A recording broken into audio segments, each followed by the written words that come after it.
嗨，大家好，我是坦平叔。今天是2025年5月9号。这几天啊，关于这个印巴冲突啊，或者是印巴空军的交火，格外引人注目啊。尤其是对很多中国的网友啊，是高度关注。为什么呢？就是因为巴基斯坦啊，它装备了咱们中国的一些武器，对吧？比如这个歼十啊，还有什么枭龙，还有这个空对空导弹。那根据这个巴基斯坦媒体报道啊。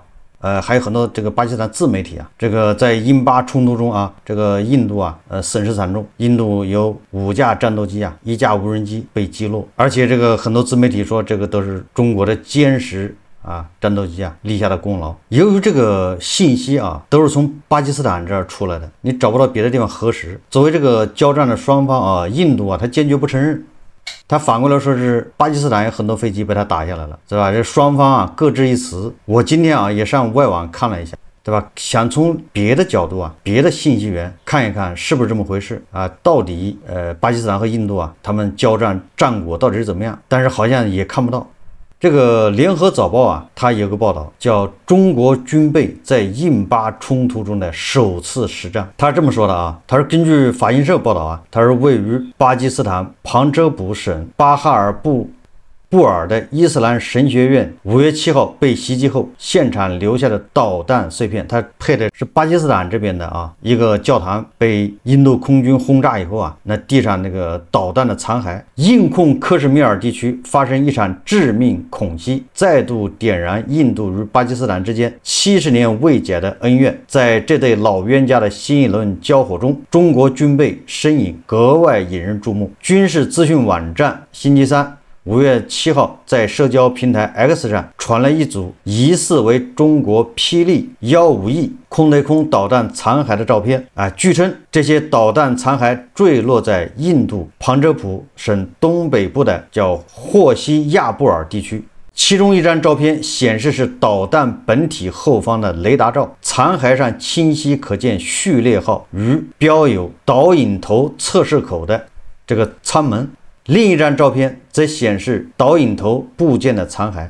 说这些照片是印度军方星期三向巴控克什米尔地区发动致命空袭后流传开来的。这场空袭至少造成38人死亡。巴基斯坦还声称击落了5架印度军机。巴基斯坦副总理兼外长达尔当天在议会上透露，该国出动中国制造的歼十 C 战斗机，击落了5架印度战机。你看啊，这是巴基斯坦的这个副总理啊和外交部长达尔说的。这个5架印度战机，其中包括3架法国制造的阵风战斗机，2架苏联时期制造的米格29和苏30。香港南华早报推测，巴军可能使用了歼十 C 或枭龙，就是勾 F 啊17战机发射霹雳152E导弹。这是南华早报说的啊，他推测的。说如果这番说法属实，就意味着歼十 C 战机和霹雳152E导弹有了首次实战的成绩单。那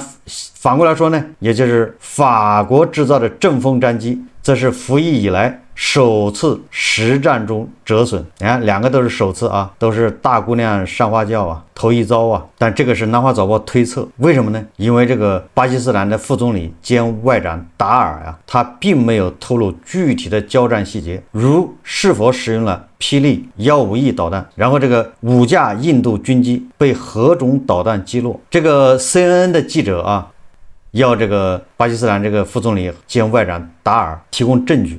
这个达尔说啊，证据都在社交媒体上，这个意味深长啊，你到社交媒体上看去吧。那作为当时的另一方呢，印度至今也未松口承认是否真的有战机在空战中被击落。这个霹雳152导弹呢，就 PL-15，是中国研制的远程空对空导弹，最大射程300公里，飞行速度可达5马赫，具备双向数据链能力，也就是能在飞行中接收并回传制导信息。那么霹雳152E呢，是专门用来出口的导弹，它的射程只有这个原来的一半，也就是145公里。那性能呢，比这个原版呢也稍微差一点。这个歼十战斗机啊，这个是由成都就陈飞啊研制的第4代战斗机。这是联合早报说的啊，说从2003年起在中国空军服役，而巴基斯坦至今是唯一一个引进这款战机的国家。该国在2020年一口气下单36架歼十 C， 还一并采购了250枚霹雳151导弹，首批6架在2022年交付。也就是说啊，目前巴基斯坦空军手上有20架歼十在服役。联合早报说啊，中国网民发表胜利宣言，一款诞生于20年前的第4代战斗机，竟在实战中击落了更先进的法国4代半战斗机，这让不少中国网民和军迷兴奋不已，直呼这是中国军工硬刚欧美的高光时刻，并认为这将为中国军工企业带来大量订单。更有网友调侃啊，说啊，巴基斯坦干成了中国一直想干却没机会干的事儿。这个联合早报说啊，网络大 V 环球时报前总编辑胡锡进也形容，这是巴基斯坦军队使用中国制造防空系统对印度俄法制战机的一场压倒性实战胜利，更是全球制衡量中国军事实力的一把可信尺子。这股胜利情绪很快就传导了资本市场。截至星期四，也就是5月8日收盘，反映军工股走势的中证军工指数上涨 2.1%， 航天南湖、精品特装等10只军工股涨幅超过 10%。 歼十 C 战机制造商中，中航、成飞更是涨停 20%。 这个联合早报说啊，热闹归热闹，眼下各种说法，网络的公开照片是真是假还得打个问号。尤其在战场局势紧张、信息满天飞的当下，各方带有目的的信息战和舆论操作往往会让真假消息纠缠在一起，难以理清。据 BBC 报道啊，社交媒体近日流传2张据称是印度空军战机坠毁的照片，但经查证，其中一张实为2024年发生在拉贾斯坦的军机坠毁事件，另一张则是2021年发生在旁遮普省的坠机事故。也就是啊，说击落了2架印度的战机啊，那些照片都是过去的坠机照片。目前已有部分媒体报道印度军机在印控克什米尔地区坠毁，如印度教徒报引述政府消息人士称，至少有3架印度战机在该地区坠毁。一名匿名法国情报官员也向 CNN 证实，印度空军一架阵风战斗机被巴基斯坦击落，但这些报道都没有说明印度军机是被导弹击中，还是意外或人为操作失误导致坠毁。也就是到底你是巴基斯坦打下来的，还是人家自己自坠高坠，打下来的用什么打的都是谜。但是这个不影响啊，咱们国内网友嗨，颅内高潮啊！有分析人士指出啊，现代空战早已不是单靠战机性能胜负的比拼，飞行员的训练、武器系统效能、信息链整合、预警与战术配合等诸多环节都是决定胜负的关键。即便有战机被击落，也无法单凭这一点判断整个战机的优劣。可以肯定的是，巴基斯坦此次确实部署了中国制军备，而巴基斯坦在这场冲突中取得的任何战果，不仅对巴基斯坦具有象征意义，对中国军工而言，也是一次难得的展示窗口。彭博行业研究防务分析师朱毅就指出，目前多数中国自主研发的现代化武器系统都没有实战检验，有了实战经验，更有利于中国向海外推广国产装备。实际上啊，在乌克兰东部啊，俄乌现在这么发生战争啊，那个是最好的武器检验这个平台，在那儿任何武器啊都要高强度的使用，所以你武器的性能、可靠性，对吧？这个匹配、协调、协同、精确度、精准，都会得到这个检验。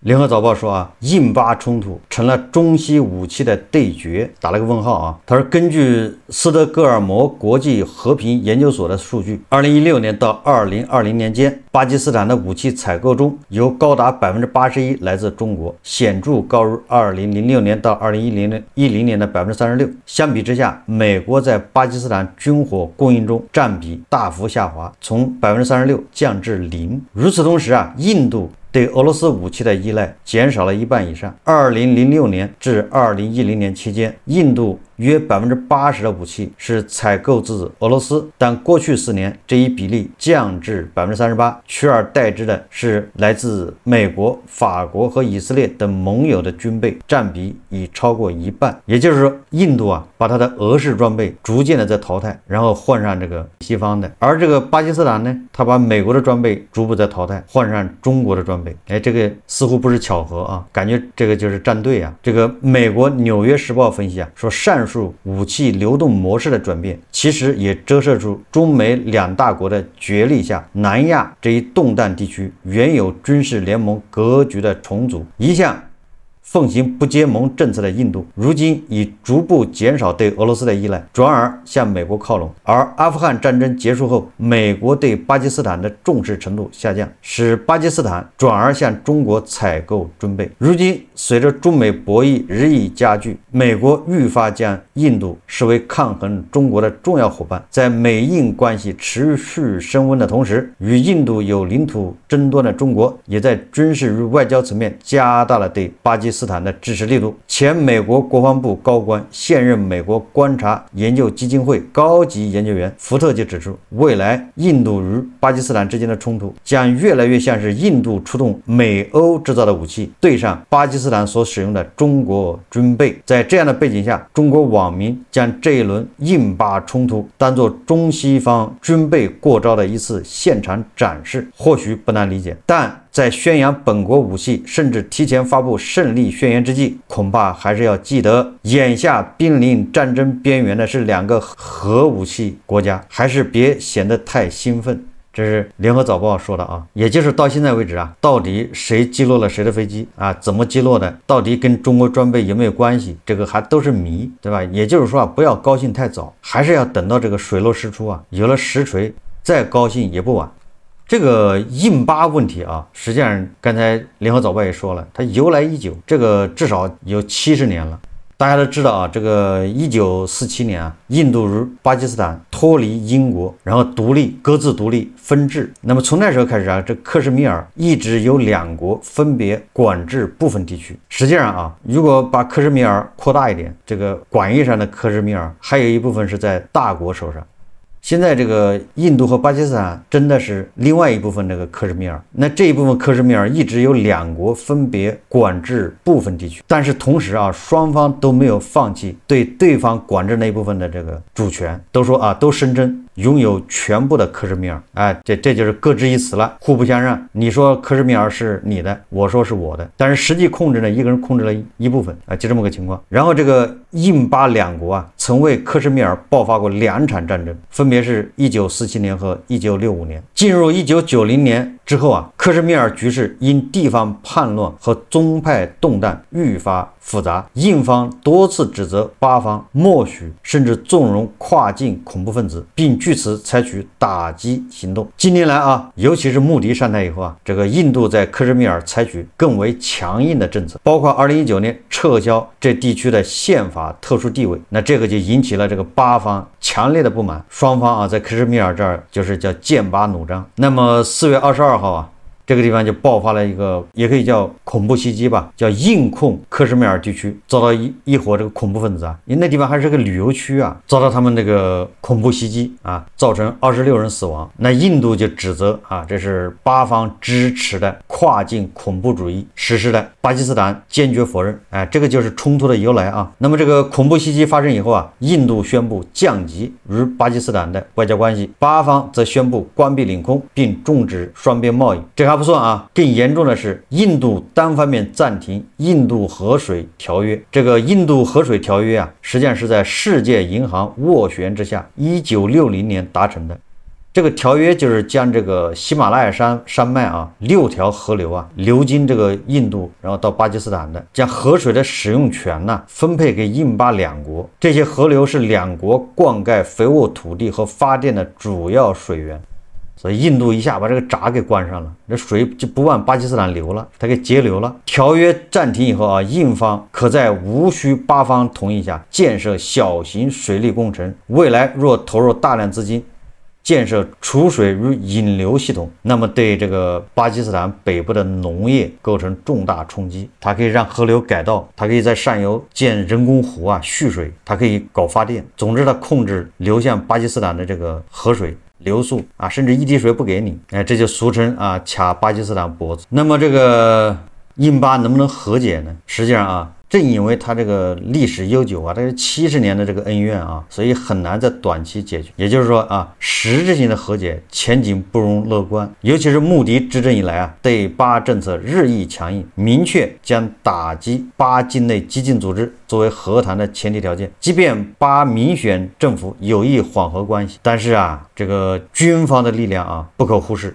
就是在巴基斯坦呢，他们军方势力很强，明显的政府啊有它的短板。穆迪政府取消克什米尔地区的宪法特殊地位后啊，这个巴方啊从此以后啊，所有的会谈都要求啊你印度啊你撤回这一决定之后，才能谈话，才能对谈，把这个作为前提。另外一个更大的背景，那就是印度和巴基斯坦是渐行渐远，也就是啊，这个印度啊越来越靠向美国，对吧？作为美国的叫印太战略的重要一环，正在靠拢。而这个巴基斯坦呢，那是因为“一带一路”的合作，它啊更加靠向中国。我记得巴基斯坦应该有个叫瓜达尔港吧，对吧？那个一旦打通啊，然后再走什么阿富汗，对吧？直接就能到新疆。这个中国租借瓜达尔港好像是40多年吧，啊，这个形成新疆喀什到瓜达尔的这个叫中巴经济走廊。但是啊，最近似乎啊也是问题频发，因为巴基斯坦好像有个叫什么俾路支啊，这个俾路支人啊跟巴基斯坦他们这个利益也不好平衡。美国、俄罗斯都染指这个地方，似乎啊，效果都不好，都搞不定，对吧？现在大国在那儿建设瓜达尔港，所以最近咱们经常听到这个巴基斯坦有针对大国的这个工程人员这个恐怖行动，对吧？这个报道比较多吧。美俄在那都搞不定，但是这个俾路支人背后是谁在支持，这个也不好说啊。美俄都有可能，印度也有可能。这里就说到这个巴基斯坦向东，对吧？印度向西，那这两个国家也是渐行渐远，矛盾是越来越深。这个，所以他们要和解，这个挺难的，因为大的背景是这么个背景，他们之间的关系啊，多多少少啊受大国和美国之间关系影响。但是你要说这两个国家能不能打起来？爆发全面战争，这个显然也是多虑，要不然多长时间啊，它就风平浪静，有一切照旧。为什么呢？因为这俩国家都有核武器，谁也不能把谁怎么样。他跟那个俄罗斯和乌克兰还不一样，俄罗斯在就是欺负乌克兰没核武器，打了就打了，你能怎么着吧？这个你印度虽然啊人多面积大，你想打，你看着巴基斯坦好像比印度要弱一点嘛，你想打巴基斯坦够呛，人家有核武器，逼急了谁也别好过。那巴基斯坦打印度呢，那也够呛。所以说啊，这两个国家你要大打特打也打不起来。而且啊，他们都希望这个联合国啊、安理会介入。另外，对印度来说啊，印度现在虽然啊风头正劲，我觉得印度他也没有这个动力啊，他没有这个准备说要对巴基斯坦开战。这个我想大国的人呢应该能理解。换种说法啊，就是印度现在正在全心全意搞经济，对吧？他还想取代大国，就是在制造业这一块，他也要谋求他的一席之地。如果打起来了，那还发展个屁啊！这一打，那就跟那个俄罗斯和乌克兰一样，你能发动战争，但你想停止战争，那对不起，你没这个实力，对吧？什么时候停止啊？那不是你说了算。所以说啊，穆迪虽然有雄心壮志，对吧？想取大国而代之，但是他没有发动战争的这个叫意愿或者叫动力，他更希望啊，周边要和平，然后他好全心全意搞经济，也就是咱们说的改革开放。印度啊也是一摊子烂事啊，他的国内对吧，各个邦之间问题也很多啊，他国内很多问题都要解决，要协调，这个时候一打仗那就完了，整个的改革就要停滞，而且还要开倒车。所以我认为啊，印度啊是不会大打特打的，你找个台阶下就完了，对吧？炸一炸了，把人水给结了，已经结过了，气也撒的差不多了啊，所以说这个印巴冲突啊，我认为啊，不会大打。接下来双方恐怕是低强度的这种口水战啊，互相骂吧，擦枪走火那是不可避免的。甚至啊，我在推测啊，这当然这是一家之言呐，这个恐怖分子越境，对吧？到了这个硬控克什米尔搞事。这个某种程度上，你不能排除啊，由巴基斯坦政府这个纵容甚至受益的这种可能。我举个例子，大家就懂了，对吧？越南搞改革开放的时候，他第一件事干什么，对吧？第一件事是到大国来达成谅解，要和好，什么意思啊？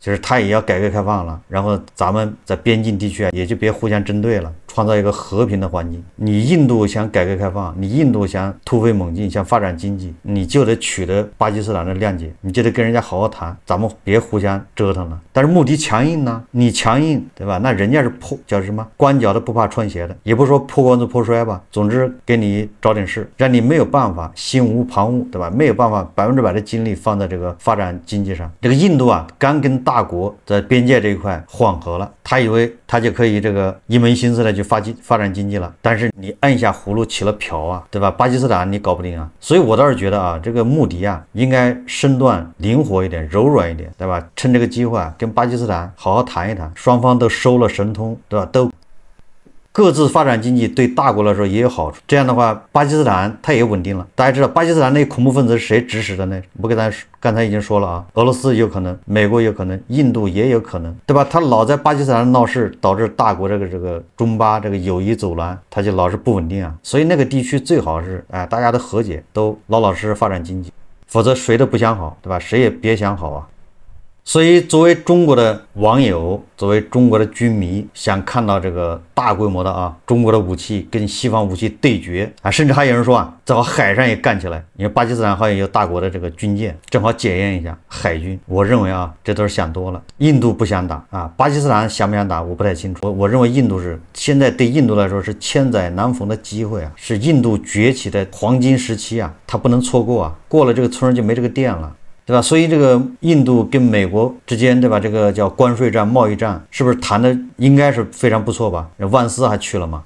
这个时候打起来确实得不偿失所以说来说去穆迪第一个对巴基斯坦身段要柔软一点，不要那么强势。第二个，跟美国之间的关系还是要，对吧？因为印度它一直是不结盟对吧？你得遵守你不结盟的这个原则印度的外交是不结盟的它是独立自主的外交。我只能这么说如果印度倒向美国太多，对吧？如果跟美国搞什么印太战略等等他的屁股后面就不会消停，这是没有办法的事。所以说来说去也考验穆迪的这个政治智慧，怎么样在这个大国和美国之间平衡一下，对吧？怎么样去安抚一下巴基斯坦，来为自己创造一个有利的，对吧？这么一个发展的国际环境。好，这期节目我们就聊到这里，感谢大家收看。如果喜欢我的节目，欢迎订阅转发，也可以在下方留言评论，谢谢大家。